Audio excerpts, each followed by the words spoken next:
ఎందుకంటే అందరికీ తెలియాలి. తెలిస్తే సామాన్య కార్యకర్తలు కూడా వచ్చి చెప్పుకునే విధంగా ఆయన 8 రోజులు ఉంటారు. ఒకరోజు అట్లా వచ్చి ముఖం చూపించేటట్టు నాయకులు అందరూ సద్వినియోగం చేసుకొని కన్స్ట్రక్టివ్గా మన కాంగ్రెస్ కుటుంబాన్ని మరలా బలోపేతం చేసుకునే దిశగా మనందరం వెళదాం.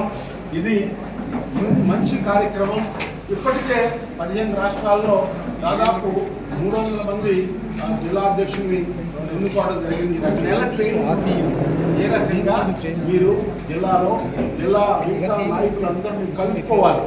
మాకున్నదే అసలు కొంచెం బలహీనమైనటువంటి పరిస్థితి. ఈ బలహీనమైన పరిస్థితుల్లో ఎవరిని కూడా మేము పోగొట్టుకోలేము. గతంలో కొన్ని చిన్న అభిప్రాయ భేదాల వల్ల కాంగ్రెస్ పార్టీలో ఉంటూ కాంగ్రెస్ పార్టీలో పదవులు అనుభవించి కాంగ్రెస్ పార్టీ సేవ చేసి కాంగ్రెస్ పార్టీ ద్వారా కొంచెం పేరు తెచ్చుకున్నటువంటి ప్రతి లీడర్కు కూడా నేను ఓపెన్ ఇన్విటేషన్ ఇస్తున్నాను. దయచేసి రండి, అందరం కలుద్దాం, అందరం కలిసి పార్టీ నిర్మాణం చేసుకుందాం. నేను ఈ 12 జిల్లాలకు వర్కింగ్ ప్రెసిడెంట్. నాకు ఈ పదవి అవసరం లేదు, కానీ ఆ పదవి ఉంటే అందరి దగ్గరికి వెళ్ళి పనిచేసి కాంగ్రెస్ పార్టీ నిర్మాణం చేయొచ్చు అనేటువంటి అవకాశం. I don't want any position, but I thought working president job will give me an opportunity to talk to you, to request you to go and pull you into the family so that the family gets strengthened. If the family gets strengthened, we will have fruits. That is why నేను మరి నాకు చెప్పబోయింది working president 12 జిల్లాలు చూడండి అని చెప్పి PCC అధ్యక్షురాలు శ్రీమతి శరణారెడ్డి గారు చెప్పారు.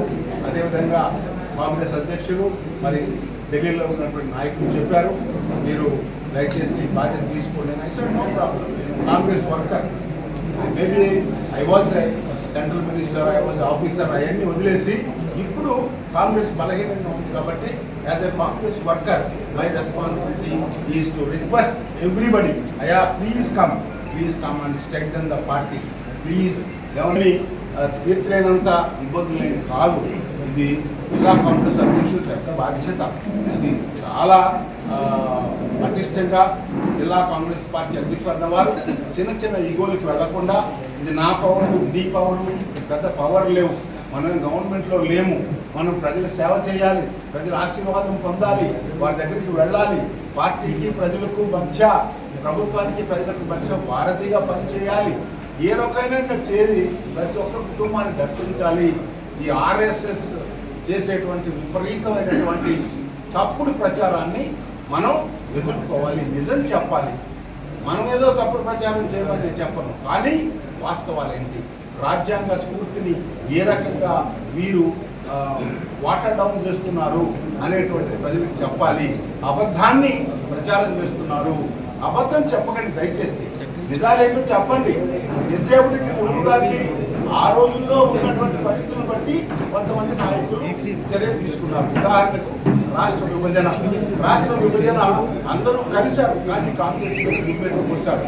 ఇది కావాలని ఎవరు చెప్పలేదు, ఇది కావాలని ఏ నాయకుడు, ప్రతిపక్ష నాయకులు కానీ లేకపోతే ఇంకో పార్టీ వాళ్ళు కానీ రీజనల్ పార్టీ వాళ్ళు ఎవరు చెప్పలేదు. మేమే అక్కడ ఈ పునర్నిర్మాణ చట్టం ఇది చెయ్యండి అని చెప్పి చాలా చేర్చగలిగాం. మరి వెంకయ్య నాయుడు గారు 5 ఏళ్ళు కాదు 10 ఏళ్ళు అన్నారు.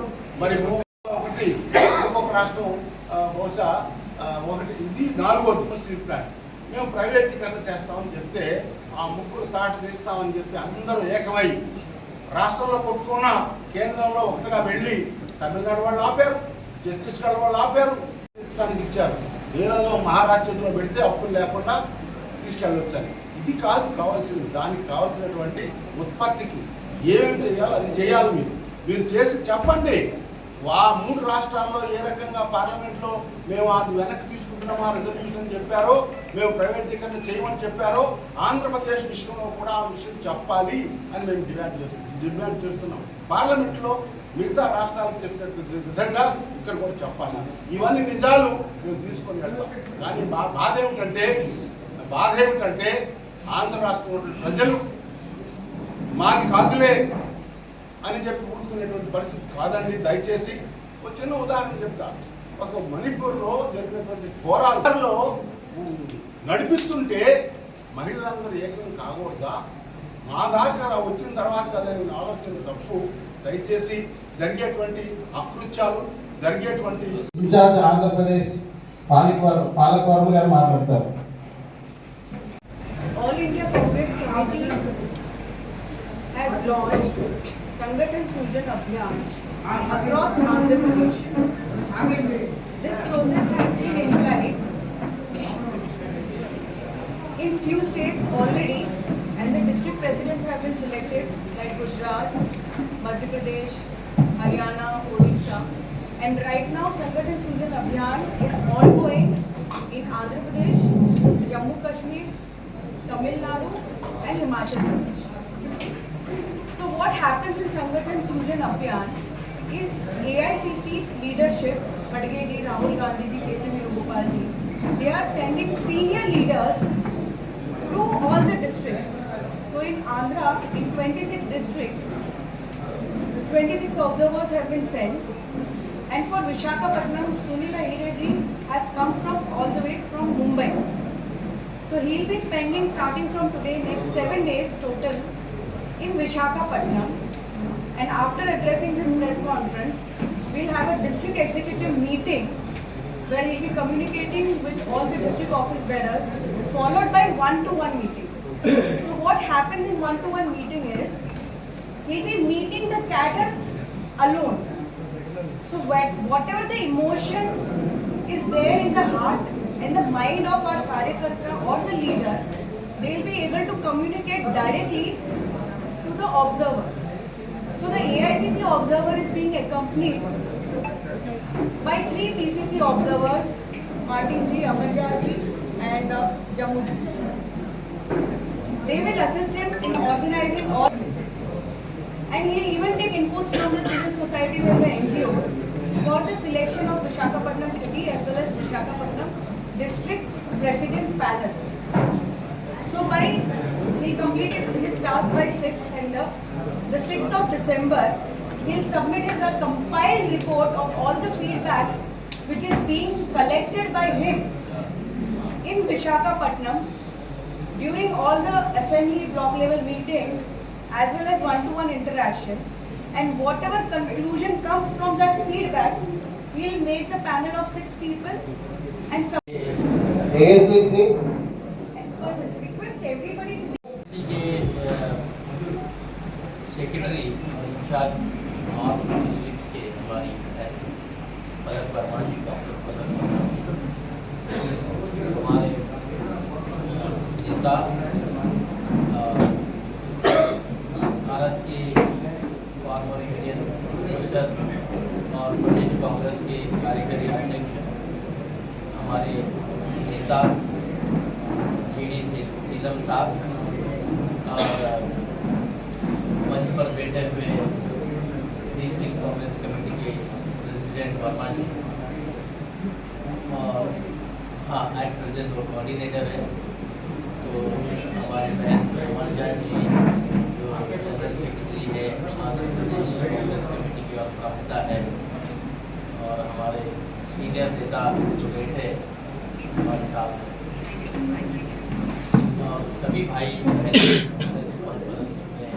उपस्थित सारे मित्रों, कांग्रेस पार्टी ने जब देखा संगठन कमजोर है, तो राहुल गांधी जी ने और कांग्रेस लीडरशिप ने इसका अभ्यास किया, तो उनको ये लगा कि जो ग्रास रूट के लोग रहते हैं वह सेंट्रल कमेटी में जो टिकट डिस्ट्रीब्यूशन सिस्टम है उसमें उनकी आवाज़ सुनी नहीं है।